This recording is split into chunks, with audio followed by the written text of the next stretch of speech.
Olá, pessoal do Dominantes Online, eu sou a Luciana Naar. Essa videoaula é uma videoaula sobre exercícios, onde a gente vai englobar o tema metabolismo energético, só que agora é a parte 2, ok? É a parte em que a gente vai falar sobre o metabolismo energético das plantas. Vamos lá? Olha essa questãozinha aqui que eu separei para vocês. Característica, cai bastante em prova, questões desse tipo. 3 tubos de ensaio, identificados como 1, 2 e 3, receberam cada um uma folha recém-cortada de um arbusto. Os tubos foram fechados hermeticamente e colocados a distâncias diferentes de uma mesma fonte de luz. Após 2 horas, verificou-se que a concentração de CO2, concentração de CO2 no tubo 1 diminuiu. Então, concentração, tubo 1 diminuiu. No tubo 2, a concentração se manteve. E no tubo 3, a concentração duplicou. Tais resultados permitem concluir que a folha do tubo... Não olha as opções agora? Vamos pensar no que está acontecendo? Olha só, após 2 horas ele pegou o tubo 1 e ele viu que a concentração no interior diminuiu. Poxa, quem é que pega CO2 no ambiente? É a planta. Para fazer o quê? Fotossíntese. Então, se diminuiu, isso quer dizer que ela está fazendo muita fotossíntese. Está fazendo mais fotossíntese do que está respirando. Ok. No tubo 2 se manteve inalterado, ou seja, ela está pegando, ela está fazendo fotossíntese, mas ela também está respirando na mesma quantidade. Então, mesmo que ela pega, ela libera. O mesmo que ela pega, ela libera. Então, se manteve inalterado. E no tubo 3, a concentração de CO2 duplicou. Por que duplicou? Porque, na verdade, ela não está fazendo fotossíntese. Ela só está respirando. Então, ela está só jogando CO2 ali para dentro, né? Fruto da respiração celular.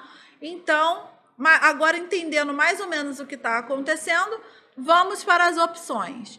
Tais resultados permitem concluir que a folha do tubo 1 ficou exposta a uma intensidade luminosa inferior ao seu ponto de compensação fotótico. Vamos relembrar o que é o ponto de compensação fotótico.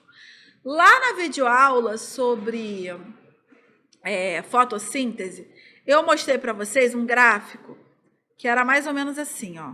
A gente tinha aqui, né, um gráficozinho. Opa, minha coordenação motora maravilhosa. Tinha um gráfico aqui e um gráfico assim, né?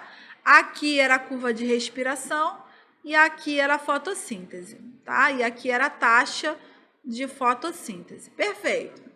Galera, o que acontecia aqui, ó? Aqui, nesse ponto aqui, né? Esse ponto é o que intercepta, né, a linha da respiração com a linha de fotossíntese. Isso quer dizer que tudo que a planta está produzindo, ela está consumindo. Seria mais ou menos o que está acontecendo no tubo 2, porque a concentração se manteve constante, então tudo que ela produziu, ela também consumiu. Perfeito. Acima desse aqui, tudo que está aqui em cima, quer dizer que a planta está acima do seu ponto de compensação fotótico. Porque o ponto de compensação fotótico é esse aqui, é a interseção. Tá? Então, tudo que está acima é porque está acima do ponto de compensação fotótica. E tudo que está abaixo é porque está abaixo do ponto de... E ela não está fazendo fotossíntese. Então, está abaixo do ponto de compensação fotótica. Isso aqui é importante para a planta crescer. A planta ela só cresce se ela estiver aqui em cima. Se ela estiver na interseção, no ponto, ela não cresce. Ela apenas está produzindo para se manter viva. Porque tudo que ela está produzindo, ela tem que consumir para se manter viva. E se ela estiver aqui embaixo, é porque ela está morrendo. Ela não está fazendo fotossíntese. A fotossíntese só começa a partir daqui, ok? Então, na verdade, o tubo número 1 seria essa parte aqui, né? O tubo número 2 seria a interseção. E o tubo número 3 seria essa parte aqui de baixo. Agora que a gente interpretou, a gente já consegue resolver. Então, o número 1... né, ficou exposta a uma intensidade luminosa inferior ao seu ponto de compensação fotótico. Poxa, o tubo número 1 diminuiu o CO2 ali, então quer dizer que ele está aqui, errado. Letra A está errado. Letra B, 2 ficou exposta a uma intensidade luminosa superior. Não, ficou igual, uma quantidade de luz igual ao seu ponto de compensação fotótico. tá? Então, não pode ser a número 2. Se fosse superior, estaria acima. 3 ficou exposto a uma intensidade luminosa superior. Não, o 3 só está respirando, ele não está fazendo fotossíntese, então ele está aqui embaixo, ele está no ponto inferior, não vale. Letra D, 3 ficou exposto a uma intensidade luminosa inferior. Opa, aí sim, hein? Inferior. Letra D, o gabarito. E a letra E, número 2, ficou exposta a uma intensidade luminosa inferior. Não, o número 2 ficou exposta a uma intensidade luminosa igual ao seu ponto de compensação fotótico, tá? Lembrando, galera, 2 fatores que podem influenciar nesse gráfico aí, só para a gente terminar, hein, ó. 2 fatores, ou é o CO2 ou é a luz, tá? Então, por isso que ele falou em ponto de compensação fotótica, ok? Poderia ter falado com relação à concentração de CO2 também, mas ele preferiu com relação à luz, então o gabarito foi a letra D. Tá legal? Perfeito. Próxima questãozinha aí cobrada pelo Enem. Vamos lá. Um molusco que vive no litoral oeste dos Estados Unidos pode redefinir tudo o que se sabe sobre a divisão entre animais e vegetais. Isso porque o molusco, Elysia chlorotica, é um híbrido de bicho com planta. Nossa, que interessante! Cientistas americanos descobriram que o molusco conseguiu incorporar um gene das algas. Olha que legal! Por isso que ele é um misto. Ele conseguiu incorporar um gene das algas. E por isso ele desenvolveu a capacidade de fazer fotossíntese. É o primeiro animal a se alimentar apenas de luz e CO2, como as plantas o fazem. Olha que interessante! A capacidade de um molusco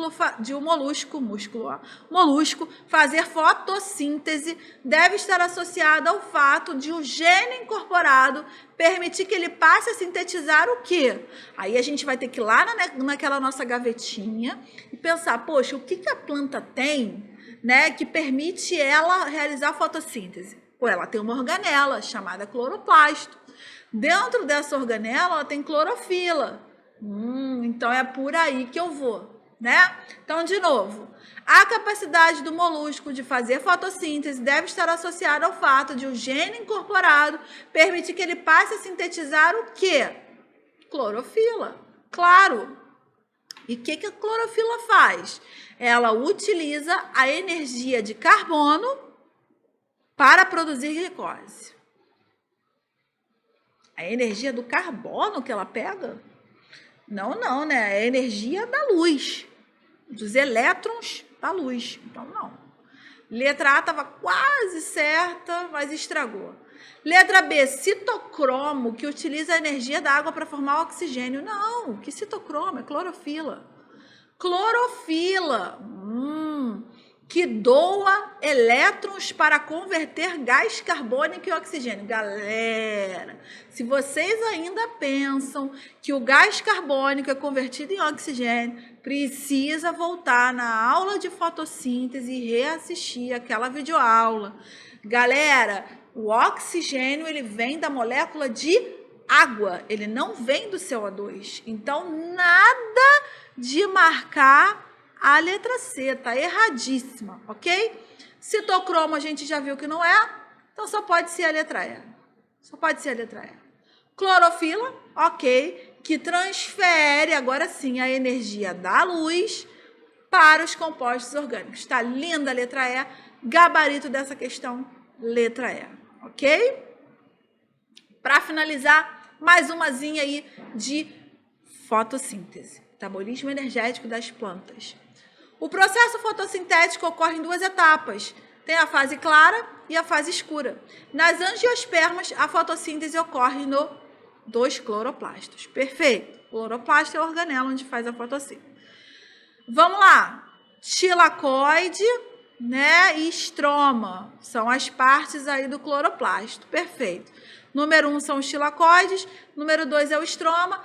Fase clara acontece no tilacoide, que é onde eu tenho a clorofila ali armazenada, e a fase escura já pode acontecer no estroma, porque eu não preciso mais da clorofila para acontecer. Observando se o esquema dado, é correto afirmar exceto. Então, ele quer errada dessa vez. Vamos lá. A fotólise da água ocorre em 1. Galera, a fotólise da água, o nome já diz, é a lise da molécula de água pela luz. Então, se precisa de luz, tem que ser onde ocorre a fase clara, tem que ser na número 1. A letra A, então, tá certinha. Número 2. A liberação de oxigênio ocorre em 2.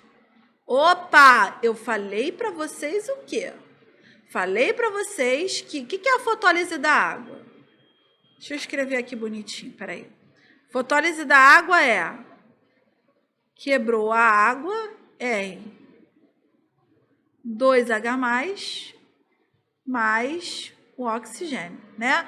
Aí, como ele acontece de 2 em 2, então a gente tem 4 de água, né? Dando o oxigênio, ok? Então, dando o O2zinho lá. Perfeito. Isso aqui é a fotólise da água. Quebra da água a partir da luz. Tá legal? Isso é a fotólise da água. Então, se a gente botou aqui que a fotólise da água ocorre em 1, a gente não pode falar que a liberação do oxigênio ocorre no 2, porque ela ocorre ao mesmo tempo. Beleza? Então, o gabarito da nossa aqui é a número letra B. Letra B tá errada. Então, a gente quer o errado. Todas estão certas, exceto a letra B. Vamos olhar as outras, só para a gente ter certeza? Letra C. A liberação de ATP e NADPH2 ocorre em 1. Sim, galera. Por quê? Na fase clara, eu gero a energia para produzir o açúcar. E o açúcar vai ser produzido na fase escura, que é em 2.